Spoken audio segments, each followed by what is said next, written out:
Hello guys, मैं मुर्तजा अली और आप राकिब मैथ्स के सामने हाजिर हैं। आज के टॉपिक में इंटीग्रेशन है, सब्जेक्ट मैथ्स है और क्लास 12th। हम इंटीग्रेशन का एक खास मेथड ले रहे हैं जिसे हम इंटीग्रेशन बाय पार्ट्स के नाम से जानते हैं। इंटीग्रेशन बाय पार्ट्स में आप वाकिफ होंगे कि हमें सिलेक्शन करना होगा। अगर दो फंक्शंस का प्रोडक्ट है कोई फंक्शन, तो हमें सेलेक्ट ये करना होगा कि फर्स्ट किसको रखें, सेकंड किसको रखें। क्योंकि इंटीग्रेशन बाय पार्ट्स में अगर u और v दो फंक्शंस का प्रोडक्ट है और मान लीजिए कि फंक्शन x वाले फंक्शन है ये, तो हमें तय करना होगा कि इन दोनों में फर्स्ट किसको लें, सेकंड किसको लें। इसके लिए आपको एक तरीका मालूम है। तरीका ये है कि आइलेट मेथड से हम फर्स्ट और सेकंड फंक्शन का सिलेक्शन करते हैं। आइलेट में लेफ्ट से राइट इधर ऐसे चलेंगे का मतलब सबसे पहले प्रायोरिटी दी जाएगी इनवर्स फंक्शन का, देन लोगरिथम, देन अरिथमेटिक और देन ट्रिगो और लास्ट में एक्सपोनेंशियल। मतलब अगर दो फंक्शन हैं तो कौन सा पहले आता है उसको फर्स्ट लेना बेहतर होता है। वैसे इंटीग्रल वैल्यू हम और भी वे में ले सकते हैं, लेकिन कई बार कॉम्प्लिकेटेड रिलेशन हो जाएगा जिसका इंटीग्रेशन मुश्किल हो जाता है। इसलिए सावधानी के तौर पर आइलेट मेथड से सिलेक्शन करना है कि फर्स्ट फंक्शन किसको ले और सेकंड फंक्शन क्या ले। और जब हम तय कर लेंगे, जैसे u और v का अगर फंक्शन कोई है जिसको हमें इंटीग्रेशन करना है, तो और मान ले कि u फर्स्ट फंक्शन और v सेकंड फंक्शन, तो फॉर्मूला ये कहता है कि first function u into integration of second function मतलब v dv माइनस जो कुछ भी आएगा अंदर इधर ब्रैकेट के अंदर उसका इंटीग्रेशन, और ब्रैकेट में क्या होगा तो differentiation of the first function du with respect to x into integration of the second function मतलब v dv, एंड जो ये वैल्यू आएगा इनसाइड उसका अगेन इंटीग्रेशन, और तब हमारा final integration by parts method से फाइनल दिए हुए फंक्शन का इंटीग्रेशन होगा। तो इस मेथड में जब हम आगे बढ़ेंगे और सिलेक्शन करेंगे तो हम देखेंगे कि फर्स्ट कौन है, सेकंड फंक्शन है। जैसे एनसीईआरटी बुक का क्वेश्चन नंबर फर्स्ट से लेकर के लगभग 9 तक सारे क्वेश्चन एक जैसे हैं और सब में हमें चुनना है कि पहले कि फर्स्ट फंक्शन किसे लें और सेकंड फंक्शन किसको लें और तब आगे बढ़ें। तो प्रोसेस हमारे लिए हेल्पफुल है आइलेट मेथड। जैसे फर्स्ट क्वेश्चन है x इंटू साइन एक्स का इंटीग्रेशन करना है, तो आप देखेंगे कि ट्रिगो आइलेट ए पहले आता है, टी बाद में आता है, तो यहाँ फर्स्ट फंक्शन बेटर होगा x को ले लें और साइन एक्स को सेकंड फंक्शन।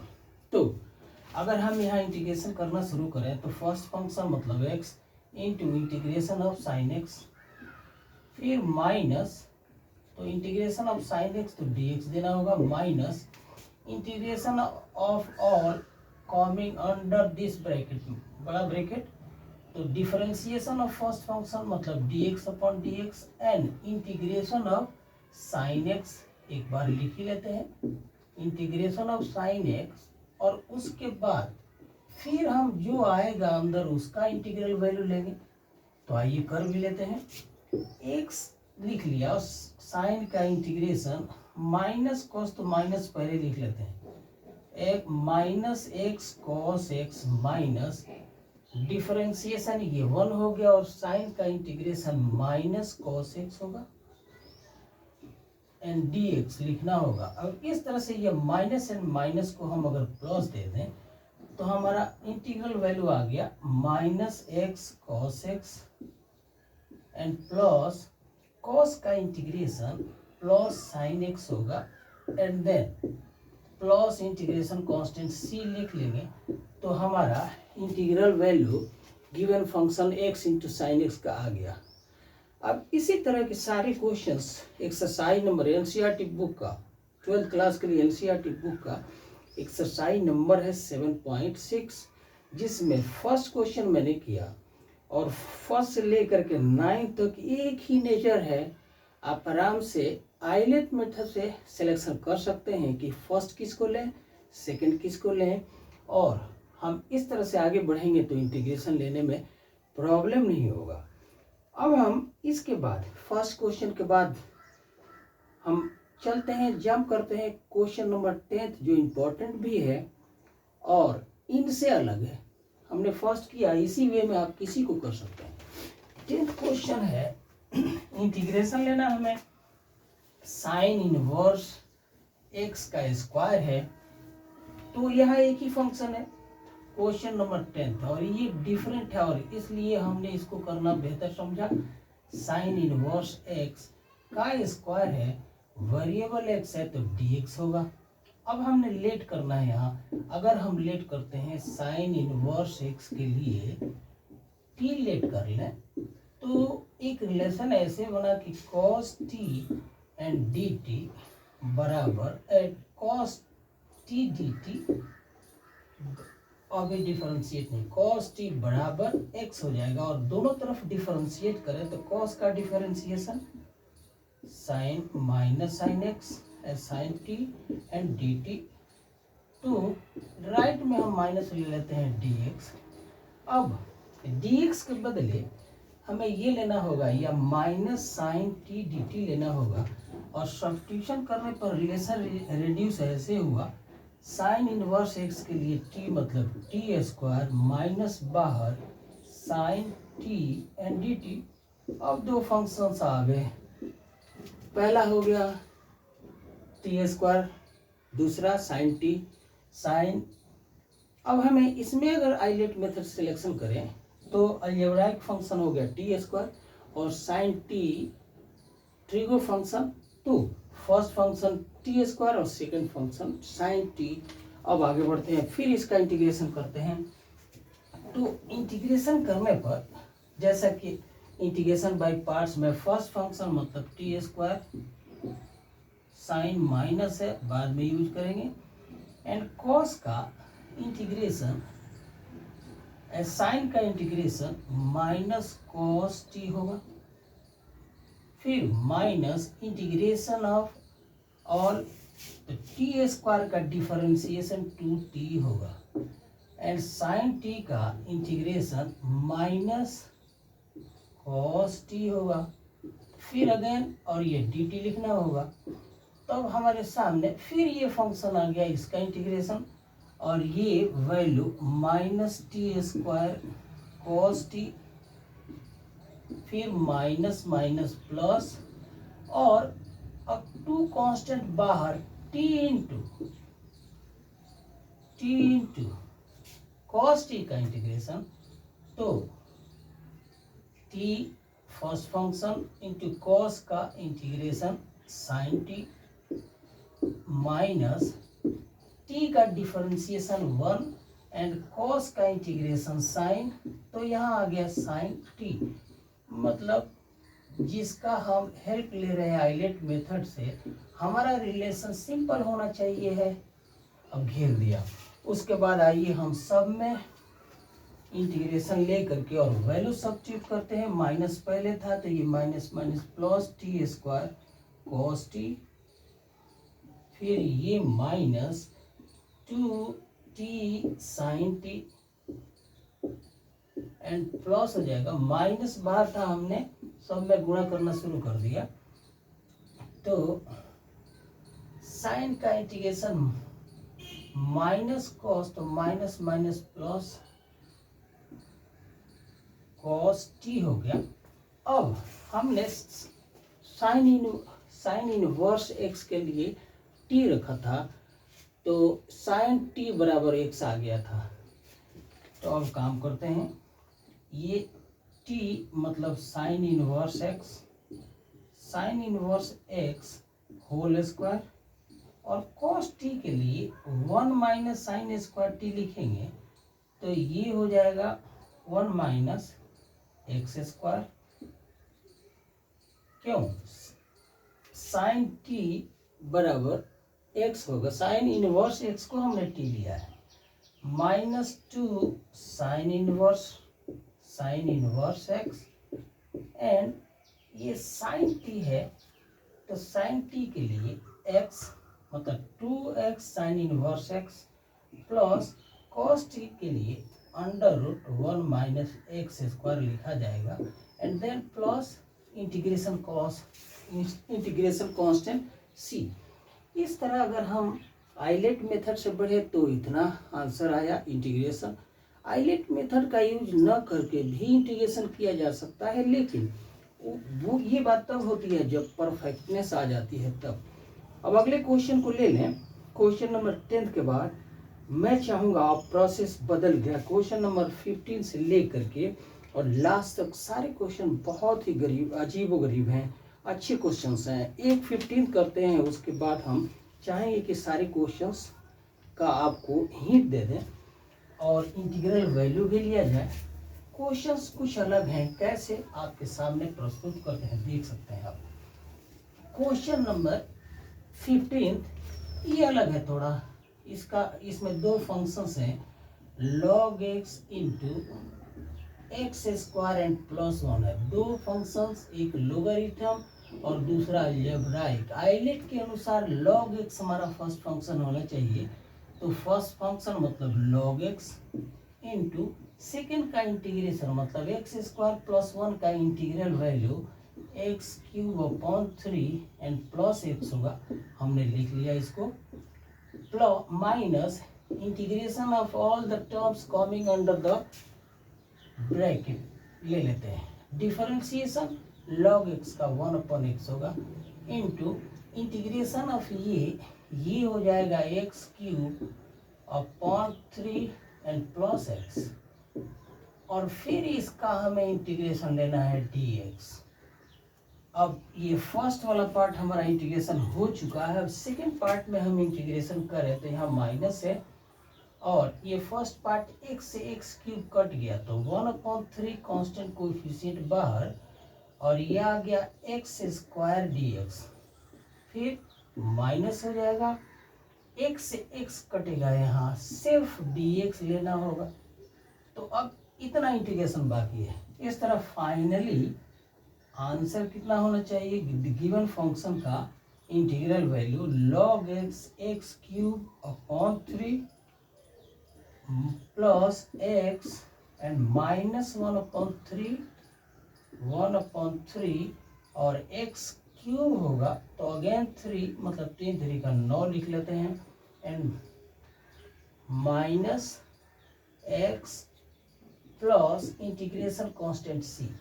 इस तरह क्वेश्चन नंबर 15 का इंटीग्रल वैल्यू ऐसे लेना फार बेटर होगा, आराम से इसका इंटीग्रेशन इस तरह से लिया जा सकता है। अब जिस क्वेश्चन को मैं कह रहा था कि बहुत इंपॉर्टेंट और एक ही नेचर का है और इसमें हमें क्या प्रिकॉशन होना चाहिए, तो उन सारी बातों को डिस्कस करते हुए मैं क्वेश्चन 16 ले रहा हूँ, आपको हेल्प इससे जरूर मिलेगा। क्वेश्चन नंबर 16 पर स्पेशल केयर करना होगा तो आसानी से क्वेश्चन का सॉल्यूशन होगा, मतलब इंटीग्रल वैल्यू। तो फंक्शन ये है, फंक्शन है हमें इंटीग्रेट करना है exponential X into sine x plus cos x. Question number 16 exercise आप जानते हैं 7.6, यही क्वेश्चन है। एक्सपोनेंशियल दो फंक्शंस में exponential x and into cos x plus sine x plus cos x है, सेकेंड फंक्शन ट्रिगो है। यहाँ कोई प्रोसेस नहीं है, मैं लेट करके बताता हूँ। अगर हम लेट करते हैं exponential X into sine x के लिए कोई वेरिएबल, बल्कि हमने वेरिएबल ले लिया t और दोनों तरफ डिफरेंशिएट करें तो एक्सपोनेंशियल एक्स का डिफरेंशिएशन यही होगा into second function sine x plus exponential X into sine का डिफरेंशिएशन कॉस एंड dx, पूरे के लिए dx बराबर राइट साइड में डिफरेंशिएशन t का dt।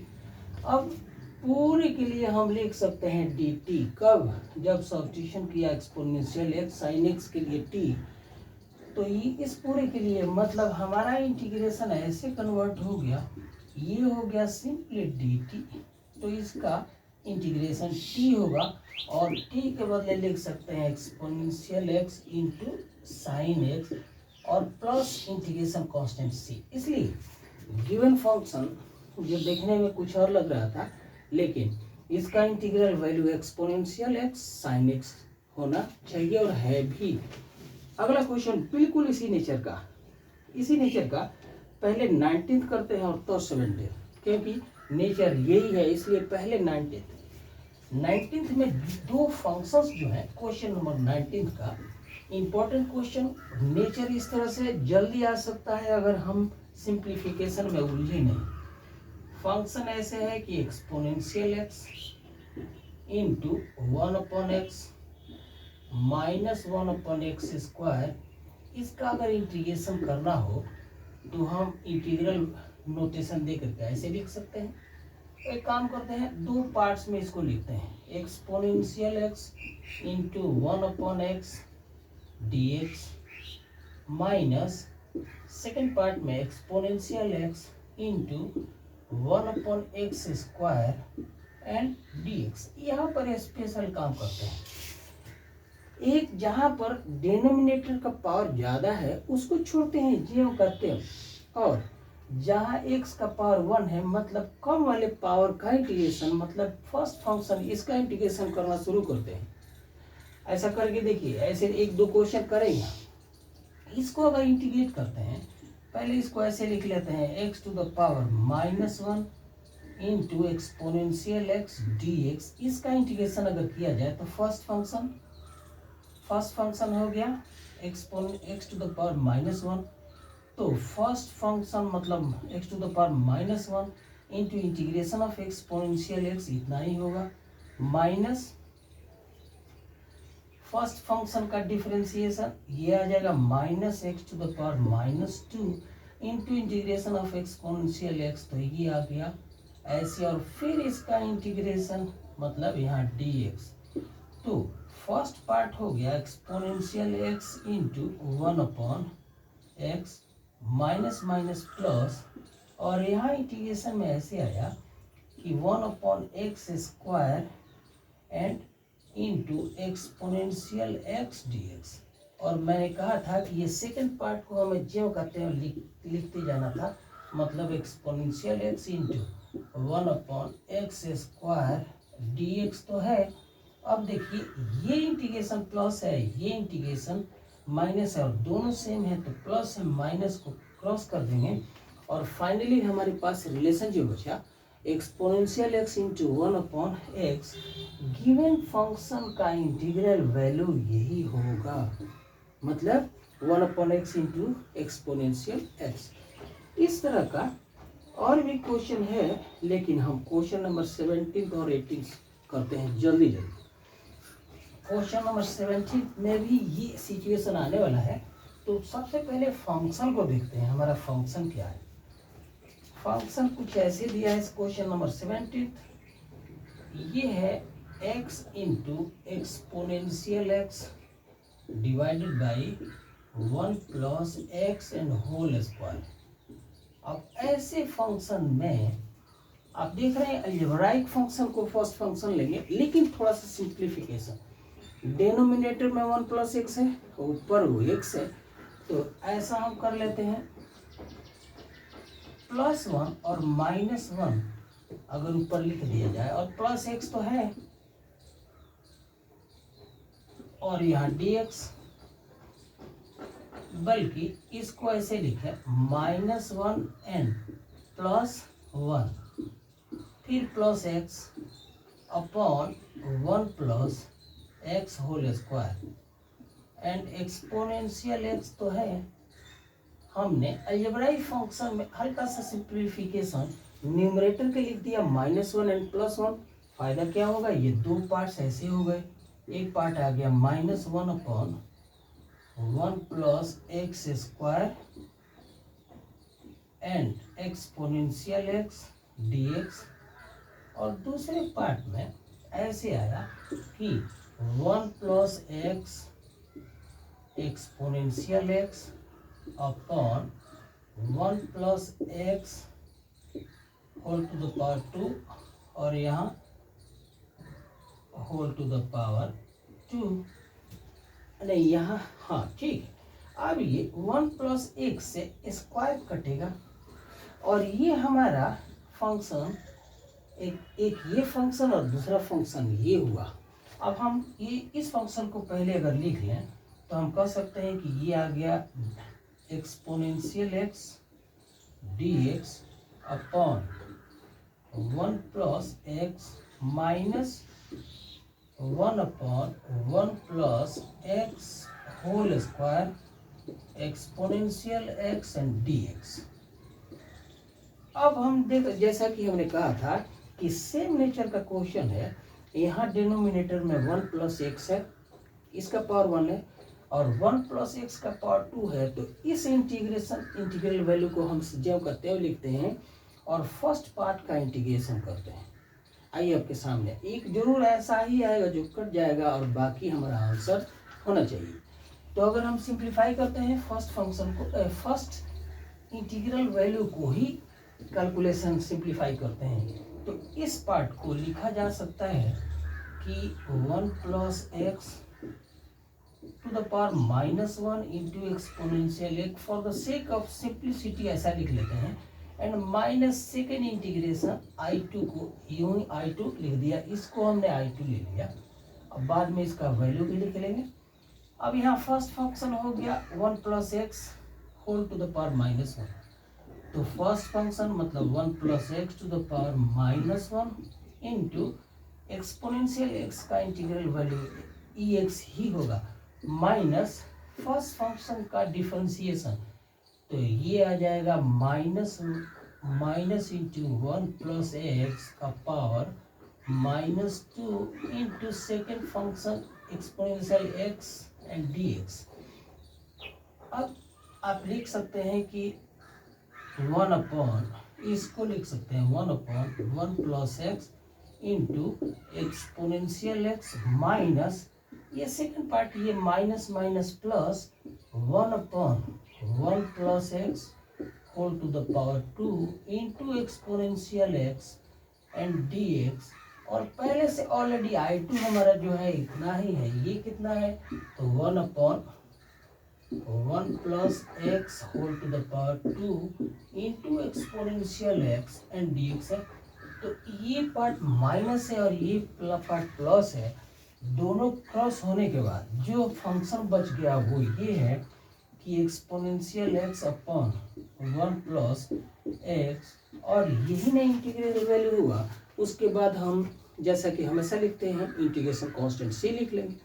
तो फाइनली इस वे में गिवन फंक्शन का हमने इंटीग्रेशन कर दिया और ये क्वेश्चन नंबर 17 था। अब क्वेश्चन नंबर 18 को भी करना चाहिए, 18 था ये question number 18 and last part करेंगे। और मुझे लगता है कि इसके बाद इस एक्सरसाइज में कुछ ऐसा नहीं बचा जिसको जो करने लायक हो, क्योंकि जितने पहलू थे हमने उसको अपने कंसिडरेशन में ले लिया। क्वेश्चन नंबर, अब क्वेश्चन नंबर है 18, इसमें एक्सपोनेंशियल ऐसी क्वेश्चन है, एक्सपोनेंशियल एक्स इंटू ऊपर 1 plus sine x whole upon 1 plus cos x दिया हुआ है। अब यहाँ हम डायरेक्ट सिंप्लीफाई करते हैं और आप ऑब्जर्व करें, ध्यान से देखें, exponential X into second term को पहले सिंप्लीफाई करते हुए 1 अपॉन 1 प्लस कॉस एक्स लिखते हैं and plus sine x upon 1 plus cos x लिखते हैं और फिर इसको सिंप्लीफाई करते हैं, देखते हैं कि हमारा टर्म क्या आ गया और यहाँ डी एक्स रहेगा। तो finally exponential X into 1 upon, ये 1 को हटाने के लिए कॉस एक्स के बदले हमने 2 cos square x upon 2 and -1 ले लिया, फिर प्लस ऊपर साइन एक्स के बदले sine 2 sine half angle formula x upon 2 into cos x upon 2 अगर ले लें और नीचे फिर कॉस को हटाने के लिए 1 plus 2 cos square x upon 2 and -1 अगर लिखते हैं तो हमारे फंक्शन ये 1 से 1 गया, 1 अपॉन 2 कांस्टेंट कोएफिशिएंट, तो first part 1 upon 2 and sec square x upon 2 into exponential x, और सेकेंड पार्ट प्लस ये 1 से 1 क्रॉस हो जाएगा एंड 2 से 2, और cos स्क्वायर से ये cos क्रॉस हुआ तो ये बचेगा exponential X into tan x upon 2 and dx। अब आप इसको जो कहते हैं छोड़ दीजिए और इसका इंटीग्रेशन अगर करें तो फर्स्ट इंटू सेकेंड का इंटीग्रेशन और डिफरेंशिएशन ऑफ फर्स्ट हो जाएगा। ये माइनस यहाँ रहने दिया हमने, फर्स्ट टर्म मतलब tan x upon 2 into exponential x minus differentiation of tan x, ये होता है सेक स्क्वायर एक्स अपॉन 2, और एक्स अपॉन 2 का कोएफिशिएंट 1 अपॉन 2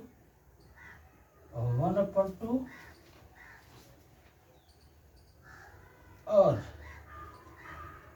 इंटू डिफरेंशिएशन हो गया इंटू एक्सपोनेंशियल एक्स हो जाएगा। पुनः इसका इंटीग्रेशन करेंगे तो यहाँ dx आ गया। अब 1/2 एंड 1/2 इससे ये पार्ट क्रॉस हो जाएगा और फाइनली रिलेशन आ गया कि 1/tan